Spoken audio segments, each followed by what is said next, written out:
आईने का रहस्य, द मिरर्स। नेहा, रेशमा, ऐश्वर्या, मानसी की सच्ची डरावनी कहानी। भाग 1, हवेली का बुलावा। एक ठंडी अंधेरी रात थी। आसमान पर बादल छाए थे, बिजली चमक रही थी। गांव के बाहर एक पुरानी हवेली थी जिसे लोग काला महल कहते हैं। वहाँ एक आईना है जो इंसान की आत्मा खींच लेता है। पर नेहा, रेशमा, ऐश्वर्या और मानसी को इन बातों पर विश्वास नहीं था। रेशमा बोली, चलो देखते हैं, ये सब अफवाहें हैं या सच।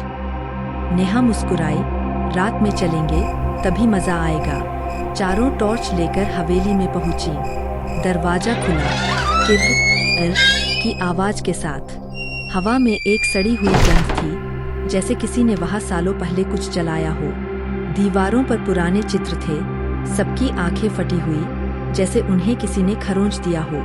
और बीचों बीच एक पुराना टूटा आईना, आधा काला आधा पारदर्शी। ऐश्वर्या धीमे स्वर में, मुझे ये आईना बिल्कुल पसंद नहीं आया। नेहा, डरपोक मत बनो, ये तो बस एक पुराना शीशा है।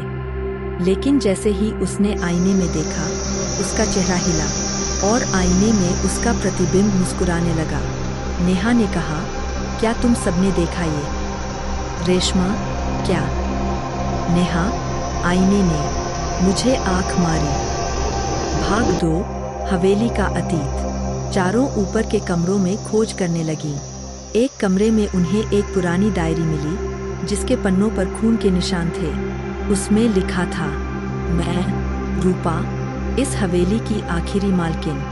मैंने इस आईने में अपनी आत्मा कैद की है। अब जो भी इसमें देखेगा वो मुझ बन जाएगा। रेशमा डरकर बोली, नेहा, हमें यहाँ से जाना चाहिए। नेहा ने कहा, इतना डरने की क्या बात है? उसी वक्त टॉर्च अपने आप बंद हो गई। अंधेरे में एक ठंडी सांस उनके गाल से टकराई। ऐश्वर्या चीख पड़ी, किसी ने मेरे पीछे फुसफुसाया, अब तुम मेरी हो। सब भागी, लेकिन सीढ़ियों से नीचे उतरते वक्त मानसी गिर गई। जब उन्होंने नीचे झांका, वहां सिर्फ उसका टूटा मोबाइल पड़ा था। मानसी गायब थी। भाग 3, आईने के अंदर की दुनिया। नीचे हॉल में वही आईना चमक रहा था। उसमें मानसी का चेहरा दिख रहा था, लेकिन उसके होंठ सिल चुके थे और आंखें खून से भरी थीं। नेहा, मौसी, हम तुम्हें निकाल लेंगे। मानसी, आईने के अंदर से बहुत देर हो गई। आईने के अंदर की मानसी के पीछे रूपा खड़ी थी, वही औरत जिसने डायरी में लिखा था, रूपा, अब तुम्हारी बारी है। नेहा। आईने से एक लंबा हाथ निकलता है और नेहा को अंदर खींच लेता है। आईने के अंदर सब उल्टा था, आसमान नीचे, जमीन ऊपर और चारों के चेहरे दीवारों पर टंगे हुए जैसे पेंटिंग्स हों। दीवारों पर लिखा था, जो अंदर आया कभी बाहर नहीं गया। रेशमा और ऐश्वर्या ने बाहर निकलने की कोशिश की, लेकिन हवेली का दरवाजा बंद था। उनके पीछे धीरे धीरे आईने के टुकड़े उड़कर उन्हें घेरने लगे। हर टुकड़े में उनका अपना चेहरा, लेकिन सबके चेहरे हंस रहे थे। भाग 4, मौत का खेल। ऐश्वर्या को लगा वो एक दरवाजे से बाहर जा रही है, पर वो दरवाजा दरअसल एक और आईना था और अब वो भी अंदर फंस गई। रेशमा आखिरी बची थी। वो भागी, हाफती हुई हवेली से बाहर पहुंची। सुबह की रोशनी आई, सब कुछ शांत था।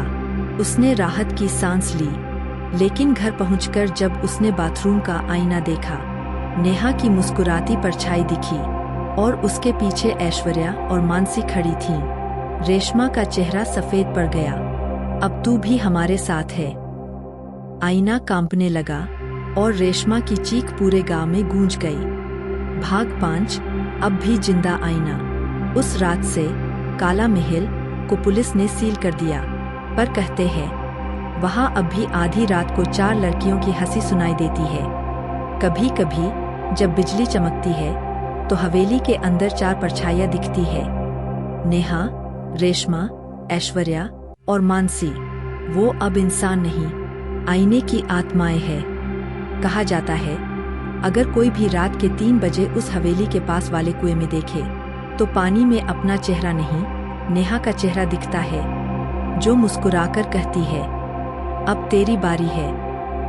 हर आईना कुछ न कुछ देखता है, पर अगर आईना तुम्हें देखने लगे, तो समझो, अब तुम उसके अंदर हो।